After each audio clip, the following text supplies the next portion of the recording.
Hello, lovely artists. I just got this in the mail today, the day after I finished my review of all of my travel palettes. This one is called the Portable Painter, and I thought we could open it together. I've only looked at the box, so we're going to be doing this together. I wanted to save it for you. I've seen so many videos about this before online, so I already know kind of what it's going to be and how to set it up. This is called the Portable Painter Classic, and I know a lot of other artists who I respect who really like this palette, and I just saw it on sale and thought, why not? I can try it. So it's pretty nice that it comes with this instructional sheet. It tells you how to set it up, how you can use it, how to fill the pans, and then you can put it over your leg like this when you're using it or put it on a table. And that's kind of cool. I might be changing my mind, even though I don't really like plastic palettes. If I was going to do a larger painting where I used real water and real watercolor brushes instead of the aquash brushes, I think it's worth trying out, and then I can let you know how I get on with it. So these are the two water pots, and then they're held together by this clip. And I've been a bit worried about this because it's just one part that you can lose, but they include this rubber band so you can actually clip it in there and then you're not going to lose it. So that's kind of easy. So this then is the palette, and these are the two water pots, and they're pretty deep. And I like to paint with two. I like one for clean and one for rinse water. And so this could work nicely. They each have a ledge on the side. And when you take the palette and open it up, it has room for 12 colors, which is plenty for plein air painting. And then it has lots of mixing space. Like I said, I'm not a huge fan of plastic palettes, but that's a lot of mixing space. And it's a pretty interesting design. So this ridge here slides onto the palette right here. And then we do the same with the other one. I imagine the more you use it, the easier that gets. Okay, so it comes with a brush that just rolled out, and it's nice. It's a pointed round brush. It doesn't have a name, so I don't know. Maybe it's just their brush. It's nice. It fits in there perfectly, and you could probably even fit a second brush in there, maybe. So this was one of the things that made me hesitate buying it. I don't like palettes where I have to squeeze the paint out and then I can't move the pans or change out a pan later. But I realized only recently that these actually can come out. On their other palette, the micro palette, I was able to use a screwdriver, just a flathead, to pry these little pans out. So I just put it gently along the side like that, and then just fold up and it pops right out. And they have a little bit of a tug because there are these stickers on the bottom. And I'm going to probably just store these pans. I'm not going to fill these. I'll add them to my empty pan collection. And so I'm going to take the rest out now.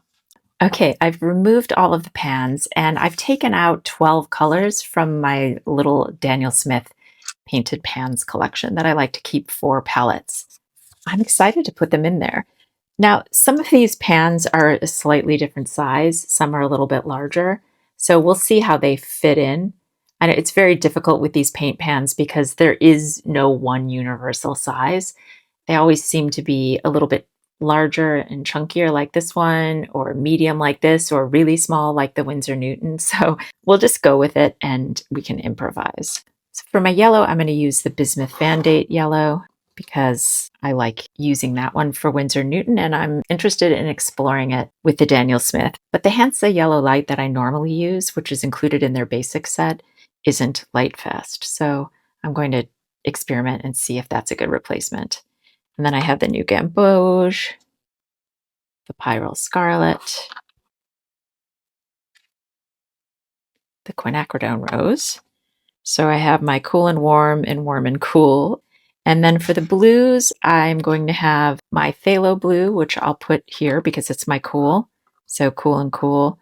And then I'm going to use the Prussian Blue because I do want to explore it more this summer.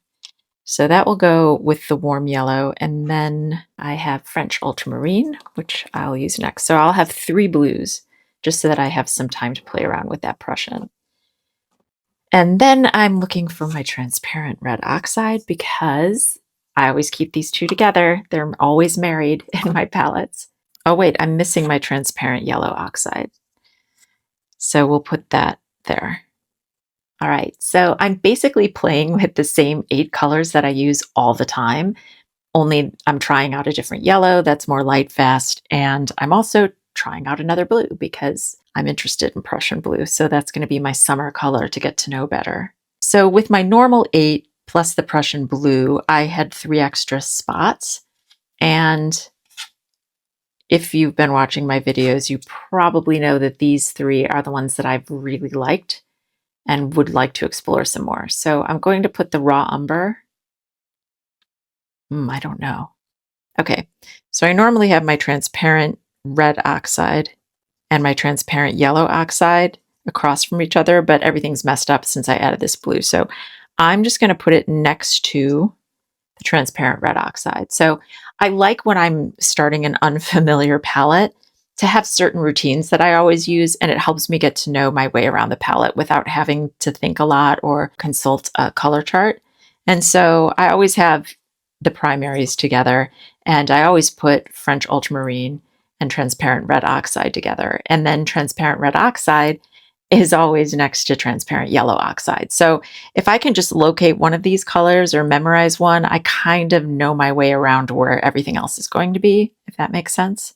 So I've got my green, and the normal place for the green would be before the blues. So I could shift everything over. I could shift, well, no, I can't. You see how it goes. I can't shift everything over because I've got systems, cool, cool, warm, warm. You get the drift. So what I'm going to do instead is I'm going to put the Jadeite Genuine, which is my green. I could do one of 2 things. I could either put it there, which is kind of a weird place for it to be. And then I want these 2 to be together because they basically are better for cool mixes. So I could put them here and here, and then I just would know that my cool colors are there and my warmer colors are here and my green's there. Or I could just put the green there and have them on the end, which is the way I've done it in other palettes. So I could do that and put the Van Dyke Brown up there by the green. That feels okay. That feels okay. It's such a personal thing setting up a palette, but I'm thinking for my brain, and actually they don't fit in there, but I can kind of see the colors, which is handy. So transparent red oxide, transparent yellow oxide, raw umber. So these are all my earthy orangey colors, orangey yellow, and then my brown earth color, the Van Dyke Brown, is there next to the green. I think this works. So I'm going to try this out and I'll let you know. I'm kind of intrigued. I'm surprised that I'm a little bit excited because I was a bit ambivalent about buying this, but let's see. So it closed okay. It didn't matter really that some of my pans are sticking out a little, and they don't fall out. So that's a bonus. So we'll close it up. And this little notch part goes on the top. And then we'll take this out and we'll put that back in there. Yeah, so it all closes up. I could do the measuring thing for you. Their box is really pretty cool because it shows all these different scenarios of how different people use it, putting it over the railing of a fence or across your knee, or just setting it on a table. It says it's pocket size. Maybe if you have gigantic pockets, this would not fit comfortably in my pocket, but it's not a terrible size. It's about 5.5 inches by 3 inches, and the depth is about 1.25 inch. For comparison's sake, this is the Art Toolkit Folio palette. So it's not a dissimilar size, although the thinness of it is much different. And then here's the pocket palette next to it, and just a regular metal tin. So it's a little bit longer, but it also includes the water pots, which is pretty cool. This is Future Leslie interrupting for just a minute because as I was editing, I realized that I forgot this important feature, which is that these water pots have a notch on each side, which is clever because it helps them fit together when you close it. But you can also take your brush and you can rest it on there when you're painting. So if you have more than one brush, or if you need to pause painting for a moment, you can easily store it there. I have a travel brush here, which is a little bit longer, and you can see that it will work even for that. I'm really liking the fact that they've thought through all of these practical problems that you have as an artist when you're painting. And you can also, if you had multiple brushes, store the brush in this elastic on the side, and it would hold it up like that. So I really am appreciating all of these things, and I really can't wait to use it. I've also just realized that this brush is actually two different brushes. This part on the bottom pulls out, and then you have a tinier brush, and they fit together so that you have a brush on either side. So I think I actually will be trying this brush because that's a pretty awesome feature. And then again, you can set it right there. I don't know if this would fit in my art wrap.